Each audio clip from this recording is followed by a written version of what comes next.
बीडमधील सरपंच हत्या प्रकरणी गुन्ह्यात वापरलेले 2 मोबाईल सीआयडीच्या हाती, सरपंचाला मारतानाचा व्हिडिओ आणि बड्या नेत्यांना फोन केल्याची माहिती मिळण्याची शक्यता। राजकीय वादात अभिनेत्रीचं नाव जोडणं सुरेश धसांना शोभत नाही, प्राजक्ता माळींवरील वक्तव्यावर चंद्रकांत पाटलांनी सुनावले खडेबोल।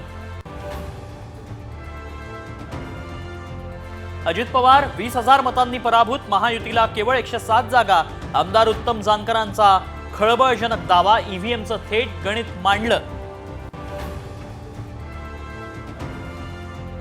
पुण्यात भिंतींवर हिरवा रंग, चादर, फुलंही ठेवली। पुणे शहरातल्या सदाशिव पेठेतला प्रकार, मेधा कुलकर्णींनी भिंतींवर चढवला भगवा रंग। नवी मुंबई आंतरराष्ट्रीय विमानतळावर पहिल्या व्यावसायिक विमानाचं लँडिंग, विमानतळावरची सर्व कामं देखील अंतिम टप्प्यात। 17 एप्रिल 2025 मध्ये प्रवासी आणि कार्गो विमान सेवा सुरू होणार।